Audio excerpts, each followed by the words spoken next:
नमस्कार दोस्तों, आप सभी का स्वागत है एनआईटी एजुकेशन पॉइंट के इस यूट्यूब के चैनल में। आइए आज हम सभी क्लास 10 के जीव विज्ञान के पार्ट 1 जैव प्रक्रम लाइफ प्रोसेस के ऑब्जेक्टिव क्वेश्चन का एनालिसिस करते जो आगामी बोर्ड परीक्षा के लिए आपको काफ़ी इंपॉर्टेंट होगा। तो चलिए बिना किसी देरी किए चैनल को लाइक सब्सक्राइब जरूर करिए। पहला क्वेश्चन आपके स्क्रीन पर दिखाई दे रहा है। पहला क्वेश्चन है कि पौधों में वाष्पोत्सर्जन किस भाग में होता है। तो पौधों में वाष्पोत्सर्जन किस भाग में होता है, तो ऑप्शन है आपका जड़, तना, पत्ता और फूल। तो इसका राइट जवाब आपका ऑप्शन हो जाएगा पत्ता, और इसका राइट जवाब आपका ऑप्शन हो जाएगा पत्ता। पत्ता को आप लोग क्लिक करेंगे।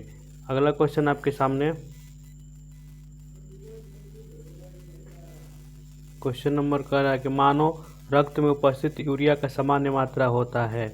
तो मानव रक्त में यूरिया का सामान्य मात्रा होता है तो 20 ग्राम। ऑब्जेक्टिव क्वेश्चन है आपका, और इसका ऑप्शन हो जाएगा ऑप्शन नंबर बी यानी 20 ग्राम। 20 ग्राम जो होता है आपको मानव में यूरिया होता है, सामान्य मात्रा में जो रक्त में उपस्थित होता है वो यूरिया होती है 20 ग्राम। अगला क्वेश्चन है आपका, श्वसन क्रिया के दौरान कितने प्रतिशत ऊर्जा ताप के रूप में निकासित होती है। तो आपका राइट जवाब ऑप्शन हो जाएगा ऑप्शन नंबर ए यानी 20% आपका श्वसन के दौरान जो आपको कितनी प्रतिशत ऊर्जा ताप के रूप में निकासित होती है, तो 20%। आपका राइट जवाब हो जाएगा ऑप्शन नंबर ए यानी 20% आपका ये राइट जवाब हो जाएगा।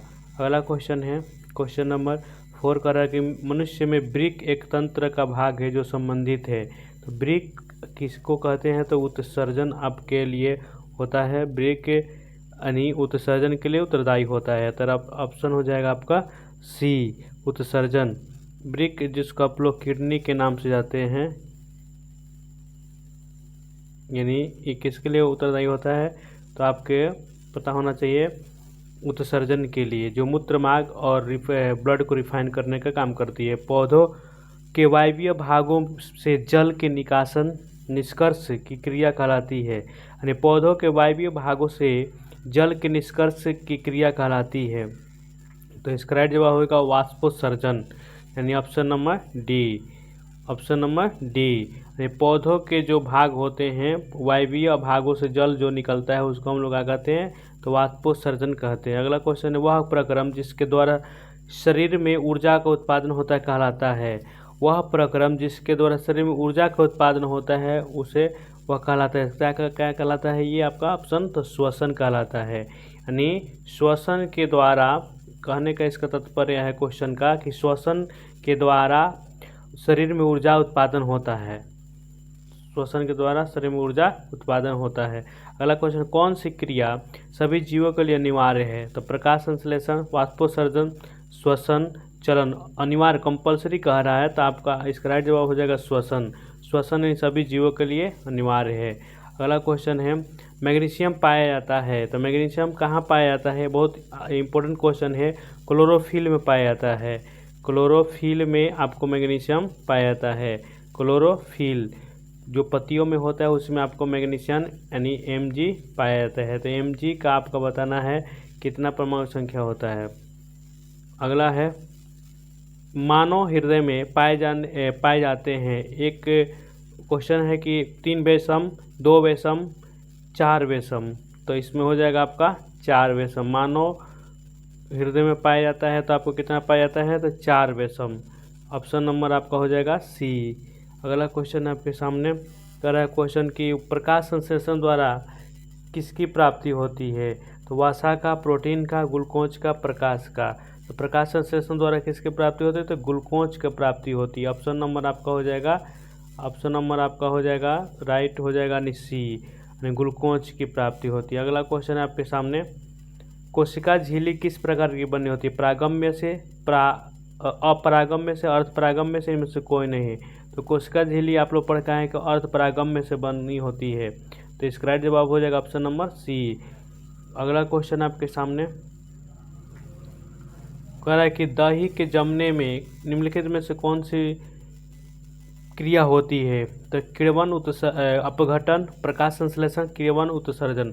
तो दही के जमने में आपसे कौन सी क्रिया होती है, तो आपको राइट जवाब हो जाएगा कमेंट सेक्शन में किण्वन। यानी किण्वन जो होता है, किण्वन के द्वारा आपको दही का जमना होता है। इसी प्रकार आपको जो आपको बियर या विस्की भी बनाया जाता है, ये भी आपको किण्वन की प्रक्रिया के द्वारा बनाया जाता है। अगला क्वेश्चन है, जीव की उपापचय क्रियाओं के संचालन के लिए निम्नलिखित में से कौन से आवश्यक है? निरंतर ऊर्जा की आपूर्ति, शरीर की वृद्धि, टूटे फूटे ऊतकों की मरम्मत, इनमें से सभी। कह रहा है कि जीवन की उपापचयी क्रियाओं के संचालन के लिए निम्नलिखित में से कौन आवश्यक है? तो इनमें से सभी। इनमें से सभी जीवन के लिए, यापन के लिए आपको जो संचालन के लिए जरूरी है। निरंतर ऊर्जा की भी आवश्यकता पड़ेगी, शरीर की वृद्धि भी होगी, टूटे फूटे ऊतकों की मरम्मत भी होगी। तो ये इसको आप लोग पोषण के क्रिया द्वारा संपन्न करते हैं शरीर में। अगला क्वेश्चन है आपके सामने कि मानव में डायलिसिस थैली है। डायलिसिस थैली, आपको डायलिसिस पता होना चाहिए, नेफ्रॉन में होता है। डायलिसिस थैली आपको कहाँ होती है? नेफ्रॉन में होता है। अगला क्वेश्चन है कि मत्स्य का मुख्य श्वसन अंग है। तो मछली जो है, मछली कहाँ से सांस लेती है? मत्स्य का श्वसन अंग है। तो आपका मत्स्य का श्वसन अंग आप लोग समझ सकते हैं क्या है? तो आपका गिल्स है, गिल्स। अगला क्वेश्चन है, अगला क्वेश्चन आपको पौधों में गैसों के निष्कासन के लिए किस क्रिया का उपयोग किया जाता है? तो पौधों में गैसों के निष्कासन के लिए किस क्रिया का उपयोग किया जाता है? इसका राइट जवाब हो जाएगा विसरण की प्रक्रिया को हम लोग उपयोग करते हैं। Option number B for Baahubali. अगला क्वेश्चन है आपका क्लोरोफिल वर्णक का रंग होता है। क्लोरोफिल वर्णक का रंग होता है तो आपका नीला होता है कि हरा होता है कि लाल होता है कि सफ़ेद होता है? तो आपका कैसा होता है? तो हरा होता है। ऑप्शन नंबर ए राइट हो जाएगा आपके सामने। अगला क्वेश्चन है कवक में पोषण कौन सी विधि है? तो कवक में पोषण कौन सी विधि है? स्वपोषी है, मृत जीवी पोषी, संभोजी पोषी, इनमें से कोई नहीं। तो मृत जीवी पोषी है, मृत यानी जीवों से शरीर से प्राप्त करता है कवक। तो इसका राइट जवाब ऑप्शन नंबर हो जाएगा बी। अगला क्वेश्चन है रेजिन एवं गोंद कहाँ संचित रहता है? रेजिन एवं गोंद कहाँ संचित रहता है? तो आपको आंसर है फ्लोएम में, कॉर्टेक्स में, छाल में, पुराने जाइलम में। तो पुराने जाइलम में, इसका राइट जवाब हो जाएगा पुराने जाइलम में। अगला क्वेश्चन है शरीर में भोजन को पचाना किस प्रकार की अभिक्रिया है? उपचयन अभिक्रिया है, संचयन अभिक्रिया, विस्थापन अभिक्रिया, अपचयन अभिक्रिया है। तो उपचयन अभिक्रिया बहुत बार आया हुआ क्वेश्चन है बोर्ड एग्जाम में आपका कि शरीर में जो भोजन पचता है वो कौन सा अभिक्रिया है? तो याद रखिएगा उपचयन अभिक्रिया है। कौन सा क्रिया है? तो उपचयन अभिक्रिया आपका है। अगला क्वेश्चन आपके सामने है रक्त क्या है? रक्त कोशिका है, ऊतक है, पदार्थ, इनमें से कोई नहीं। तो रक्त क्या है? रक्त एक तरल संयोजी ऊतक होता है। आपने डिफिनेशन पढ़ा होगा रक्त क्या है? तो रक्त एक तरल संयोजी ऊतक होता है। अगला क्वेश्चन है क्वेश्चन नंबर 22 कह रहा है निम्नलिखित में से कौन उत्सर्जी अंग है? उत्सर्जी माने बाहर निकालने की प्रक्रिया की बात हो रही है। तो वृक्क, अग्नाशय, आँख, इनमें से कोई नहीं। तो आपका क्या होता है? वृक्क जो होता है आपको उत्सर्जी अंग कहलाता है। अगला क्वेश्चन है उत्सर्जन भी की क्रिया को संपन्न कर रक्षी कोशिकाएं पाई जाती है। तो रक्षी कोशिकाएं पाई जाती है तो ऑप्शन हो जाएगा पत्तियों में। कहाँ हो जाएगा? पत्तियों में। Option B for Baahubali. अगला क्वेश्चन आपका इथाइल अल्कोहल किस प्रकार के श्वसन में बनता है? तो इथाइल अल्कोहल किस प्रकार के श्वसन में बनता है? तो आपका ऑप्शन है वायवीय श्वसन, अवायवीय श्वसन, ए और बी दोनों में से कोई नहीं। तो आपका राइट जवाब हो जाएगा ऑप्शन यहाँ से ऑप्शन नंबर बी यानी अवायवीय श्वसन के द्वारा इथाइल अल्कोहल की क्रिया किस प्रकार के श्वसन में बनता है? तो अवायवीय श्वसन में। अगला क्वेश्चन है मनुष्य के सांस से लेने और छोड़ने की क्रिया को क्या कहते हैं? तो मनुष्य के सांस लेने और छोड़ने की क्रिया भी आया हुआ बोर्ड एग्जाम क्वेश्चन है आपका। तो स्वच्छोवास कहते हैं, स्वच्छोवास कहते हैं। अगला क्वेश्चन है क्वेश्चन नंबर कह रहा है 26 रक्त में आयरन की कमी से कौन सा रोग होता है? रक्त में आपको आयरन की जब कमी होगा तो आयरन की कमी से आपको कौन सा रोग होता है? तो एनीमिया रोग होगा। एनीमिया रोग होगा। आप याद रखिए इसको, बहुत अच्छा क्वेश्चन है। एनीमिया रोग हर एग्जाम में पूछा जाता है कि रक्त की कमी से कौन सा रोग होता है? तो एनीमिया रोग होता है। अगला क्वेश्चन पादप में जाइलम उत्तरदायी होता है जल का वहन, भोजन का वहन और अमीनो अम्ल का वहन, ऑक्सीजन का वहन, इनमें 4 ऑप्शन दिया है, बताना है आपको। तो जाइलम से याद रखिएगा जल, फ्लोएम यानी फलों से होकर प्रकाश संश्लेषण की क्रिया को संपन्न कराता है, जड़ों तक लाता है। तो जाइलम जो जड़ से होकर आपको प्रारंभ होता है, जाइलम आपको जड़ से होकर आपको जल के लिए उत्तरदायी होता है, जल का वहन करता है, याद रखना है, हमेशा याद रखिएगा ये। अगला क्वेश्चन है, कुटपाद किसमें पाया जाता है? तो कुटपाद पाया जाता है आपको अमीबा में। कुटपादों की सहायता के द्वारा ही अमीबा अपना भोजन को ग्रहण करता है। अमीबा जो है अपना भोजन को ग्रहण करता है। अगला क्वेश्चन आपके सामने, प्राकृतिक में ऑक्सीजन का संतुलन कैसे बना रहता है? संयोजन क्रिया द्वारा, प्रकाश संश्लेषण द्वारा, अपघटन के द्वारा। तो प्रकृति में जो बना रहता है वो प्रकाश संश्लेषण के द्वारा आपका संतुलन बना रहता है। तो option number B for Baahubali. अगला क्वेश्चन, स्टोमाटा पौधों में किस अंग में पाया जाता है? तो स्टोमाटा पौधों में किस अंग में पाया जाता है? तो पत्तियों में, जिसे पत्तियां अपने सांस लेती है। अगला क्वेश्चन है, नेक्स्ट क्वेश्चन है आपके क्वेश्चन नंबर 31, मानव हृदय का औसत जो संकुंचन दाब का है लगभग, तो आपको औसत दाब संकुंचन मानव कहता हूँ तो 120 से mmHg होता है। अब बताना है मानव का जो बीपी होता है सामान्य कितना होता है, आपको कमेंट सेक्शन में बताना है कि ब्लड प्रेशर मानव का जो होता है वो सामान्य मनुष्य की कितनी होती है, आपको ये कमेंट सेक्शन में अवश्य बताना है।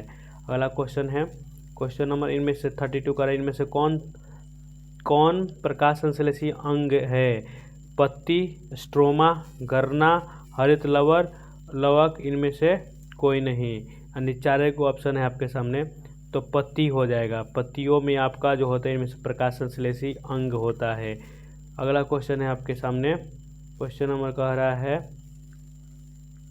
33, वाष्पोत्सर्जन कैसी प्रक्रिया है? तो वाष्पोत्सर्जन कैसी प्रक्रिया है? शारीरिक, भौतिक, रासायनिक, प्राकृतिक। तो ये हो जाएगा आपका भौतिक प्रक्रिया है। वाष्पोत्सर्जन कैसी प्रक्रिया है? तो ये भौतिक प्रक्रिया है। अगला क्वेश्चन आपके सामने है क्वेश्चन नंबर 34 कह रहा है कि शरीर में भोजन का पचना किस प्रकार की अभिक्रिया है? अवकरण, ऑक्सीकरण, उदासीनीकरण, वैद्युत अपघटन। इसमें से राइट जवाब आपका हो जाएगा ऑक्सीकरण। ये भी आया हुआ क्वेश्चन है बोर्ड एग्जाम में आपका। अगला है, याद रखिएगा कि शरीर में भोजन का पचना किस प्रकार की अभिक्रिया है? तो ऑक्सीडेशन यानी ऑक्सीकरण आपका जो होता है यही आपका क्रिया है, यानी ऑक्सीकरण अभिक्रिया है। अगला, पोषण किसके लिए आवश्यक है? क्लोरोफिल के, कार्बन डाइऑक्साइड तथा जल के लिए, सूर्य प्रकाश के लिए, उपयुक्त में से सभी। तो उपयुक्त में से सभी। स्वपोषी के लिए पौधे स्वपोषी कहलाते हैं। पेड़ पौधे जो होते हैं, हरे पेड़ पौधे याद रखिएगा, हरे जो पेड़ पौधे होते हैं वही स्वपोषी में आते हैं। इसमें लिख लीजिएगा हरे पेड़ पौधे। तो हरे जो पेड़ पौधे होते हैं स्वपोषी, तो इनके क्लोरोफिल भी चाहिए, यानी CO2 और H2O जल की भी आवश्यकता होती है, और आपको सूर्य की सनलाइट की भी आवश्यकता होगा। ये सभी, यानी ये आपका राइट जवाब आपको कमेंट सेक्शन में हो जाएगा option number D for Devasena. अगला क्वेश्चन है, पायरुवेट के विखंडन से यह कार्बन डाइऑक्साइड, जल तथा ऊर्जा देता है और यह क्रिया होती है। तो पायरुवेट की जो विखंडन से अभिक्रिया होती है वो क्या कहलाती है? आपको याद रखें, माइटोकांड्रिया में होती है। माइटोकांड्रिया को क्या कहते हैं? तो कोशिका का पावर हाउस भी कहते हैं, याद रखिएगा। पावर ऑफ जो एनर्जी देता है कोशिका का पावर हाउस कहलाता है, वो माइटोकांड्रिया है। अगला क्वेश्चन है आपको, जठर ग्रंथियाँ कहाँ पाई जाती है? ये भी इंपॉर्टेंट क्वेश्चन है। जठर ग्रंथियाँ कहाँ पाई जाती है? आप अग्नाशय में पाई जाती है। कहाँ पाई जाती है? तो अग्नाशय में। ऑप्शन नंबर बी आपका हो जाएगा right option, option number B, यानी अग्नाशय में पाई जाती है। अगला क्वेश्चन आपके सामने है कि खुला परिसंचरण तंत्र किसमें पाया जाता है? बहुत ही इंपॉर्टेंट क्वेश्चन है कि खुला परिसंचरण तंत्र कहाँ पाया जाता है? तो अभी जो पार्टी बनी थी काकरोच पार्टी उसी में काकरोच में पाया जाता है। B for Bihar. अगला ये नेक्स्ट क्वेश्चन है आपका कि पौधों में पाए जाने वाला गाढ़ा एवं दूधिया उत्सर्जित तरल पदार्थों को क्या कहते हैं? लैक्टेस कहते हैं, रेजिन कहते हैं, गोंद कहते हैं, टैनिन कहते हैं। तो लैक्टेस कहते हैं। क्या कहते हैं आप लोग? कि लैक्टेक्स कहते हैं इसको। पौधों में पाए जाने वाले गाढ़ा एवं दूधिया उत्सर्जित तरल पदार्थों का क्या कहते हैं, तो लैक्टेक्स कहते हैं। अगला क्वेश्चन आपके सामने क्वेश्चन नंबर 40 कह रहा है कि यूरिया रक्त में कहाँ से प्रवेश करती है। तो यूरिया रक्त में कहाँ से प्रवेश करती है, याद रखिएगा यकृत से, यकृत से यानी लीवर से, यकृत से। अगला क्वेश्चन है आपके सामने क्वेश्चन नंबर कह रहा है 41 प्रकाश संश्लेषण होता है।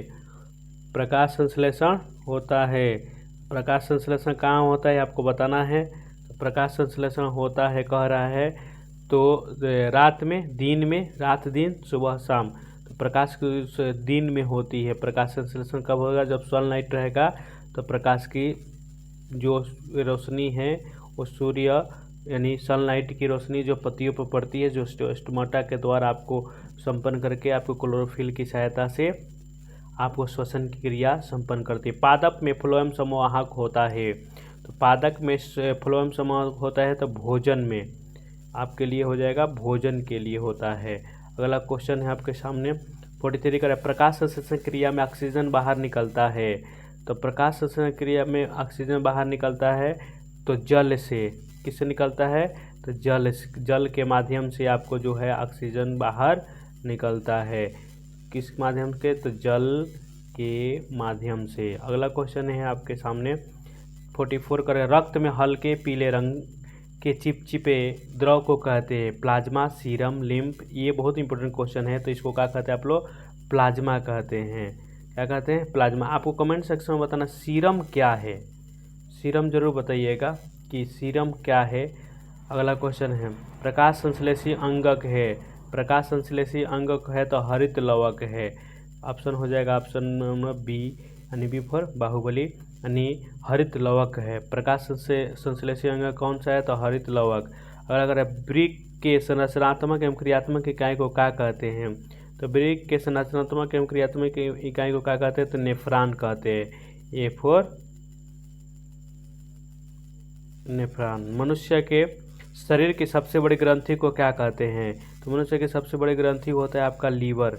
जो लीवर मनुष्य का सबसे बड़ा ऑर्गन है वो आपको क्या होता है कि मनुष्य के सबसे बड़े ग्रंथियों में आता है लीवर। अगला क्वेश्चन है स्वपोषी पोषण के लिए आवश्यक नहीं है। जो स्वपोषी उनके लिए क्या आवश्यक नहीं है, तो ऑक्सीजन की आवश्यकता नहीं है।